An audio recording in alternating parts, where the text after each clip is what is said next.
Fight fans joining us now, friend to the show, coming off a huge win in San Antonio, Texas, Shane Mosley Jr. What's up, brother? Oh man, thank you for having me, fellas. This is great. Welcome to the show. We chopped it up with you in San Antonio before the fight. Your energy was calm, collective, almost like, I don't want to talk. I'm going to do the talking in the ring, because I know people don't have me beating Gabe. He's a vet, seasoned vet, experience. I'm just going to be calm. Why not? You kept saying, why not? And you showed that you were the better boxer that night. You were better conditioned. You came in there to win, not to just get by, to look spectacular. What was this training camp compared to the rest of your training camps in your career? What was different? I would say the difference is my focus. I would say that other times I would let my focus wander, and this time I stayed composed and I stayed focused. And even throughout any of his veteran tactics, any of his talking, and that's before, during the fight, you just got to stay focused. It doesn't matter. I'm happy to be there. I'm blessed. You know what I mean? The whole time I'm just like, I got to be in the moment, because if I let him take me out of the moment, I lose my focus, then I lose the fight. Did you know you were winning rounds by, like, when you went into the corner, did you know that was my round? That was my round? Because sometimes when you're in there, you don't see it the way people see it outside. I had a feeling. Yes, I understand what you're talking about. You know what I mean? I didn't really know until I watched it back. I watched it back like 2 times already. Okay. And I didn't really know, but you know what I mean? Like afterwards, like watching, I was like, yeah, I won it. And then in the 10th round, when he had said like, come on, right, I knew it was like, okay, he knows he's down. So that means my feeling is right. You know what I mean? You know what I mean? Because he's like, come on. He's like, yo, he's trying to land a big shot. So you're like, all right, I'm up. Yeah, exactly. So I knew with that, like my feeling was right, you know? And neither did you take the bait. Nor did you take the bait. You said, nah, I'm not going for that. Yeah, right, so I told him, hey, baby, I'm not doing that. That's your game, baby. That's not mine. So you mean to tell me that all this time, all we needed to see was a focused Shane Mosley? That's all we needed to see. So now we got a new Shane Mosley Jr. Who knows how far you can go? You can start hitting that top 10. You know, you got LaRon Richards down there in the top 10, and other guys like that. You got the Durrell brother, you know, Anthony Durrell. Have you been talking about any names like that? No, we haven't talked about any names yet, but we definitely, you know, we got our eyes open. I'm not sure if I want to stay at 168 or 160. There seems to be, because of the shifts and some of the fighters moving up, that there's opportunities down. Okay. You know what I mean? And I would be more valuable if I were to be a champion moving in and, let's say, fighting in the 168 division rather than where I currently am. You know, one thing I was thinking was, I know he's probably a friend of yours. He's a very, very good guy. Brandon Adams. You guys had a fight years ago. I believe it was on a Contender show. He won that. Very good fight. He won that. He actually had a great win a while back, you know, over a prospect. He was probably put in there to lose in Puerto Rico, and he knocked him out. You know, and you just come off a great victory, one-sided victory, domination. Is that something maybe? Not necessarily. I mean, like I said, it's not really something that I actively want to go after.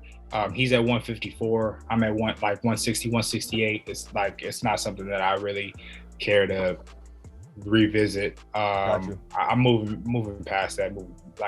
You know what I mean? Like if it comes up and there's some you know, hype behind it, then maybe we can talk about it. But realistically speaking, like I think that's something that is kind of like past us both. That was where we were at the particular time. Mm-hmm. And because I definitely ain't going down to 154.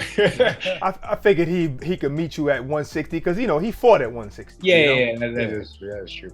But I think, I mean, he should be real close to a world title fight. I think the only thing that's stopping him right now is really the Charlo Castano fight, right? Because I mean, he might be trying to be getting that 154 unification belt. I mean, so after that performance, did you get a call from your pops, from Shane Sr. saying, like, how proud was he of you? What did he say? He didn't tell me, but his wife told me. She texted me and she was like, your father's been crying. He's so happy. Wow. I was like, wow. And so when she sent me that text message, I gave him a call and he was so happy. He was like, extremely proud. He was like, I don't know what that judge was watching. That 95. Oh, But God, they was smoking. He was like, easily you won every single round. He's like, maybe he won 2 rounds, maybe, but like I could see you winning every single round. You dominated. He was like, I'm so proud. Wow. So yeah, that meant a lot. You know what I mean? And then he called me talking about how he was like, he thinks that I should do a name change as far as like my stage name, because like I used to go by Sugar Man, and he thinks that should change, and I agree with him. I think that it should change, but I think that it should just be who I am. I told him I am who I am, and that is Shane Mosley Jr. So. Roy Jones Jr. could do it, so can I. And he's great for that. And I think that I should be that. Just, Shane Mosley Jr., just be who I am. And that showed. Do you see your father maybe joining, as you progress and get bigger fights, maybe being a part of your camp and being part of the team? Can you see that? I think he should, be my advisor, kind of how he was for this fight. He came down for a few days, just hung out with my family. Things like that. And that was great. It was incredible. That was good. You know what I mean? And so I love that. I love that, like, I have my dad. You know what I mean? Like, it's not like my coach or like being a father. Exactly. And that's what I want. That's what that's what you need as a son. You need your father there sometimes. We don't even have to talk about boxing. We talk about life. You know what I mean? Yeah. Sometimes you need that in the camp. You know what I mean? Talk about what you're going through. And he's gone through this, what I'm going through now. So it's like, I could really relate to him, and he could be like, hey man, there was one time, we were having, during camp, he was like, look, Shane, you need a break. He was like, you've been working hard. He's like, I'm tired just going with you. He's like, you need to take a break, man. Yeah. And he was like, take tomorrow off. And I'm like, are you sure? And he's like, trust me, take tomorrow off. And wow. And I did, and I felt great, man. It was like the best thing ever. And he was like, I was like, how'd you know? He was like, I've been here before, man. He's the legend. He's been there many times. He definitely has some fresh legs in the fight, man. It's amazing how when it comes to father and sons, boxing can either separate the two, or boxing can bring you closer, or boxing can do both. Do you think boxing has done both, or what? I definitely feel like boxing has done both, but I think now it's brought us closer. There you go. And praise God. That's exactly. Praise God.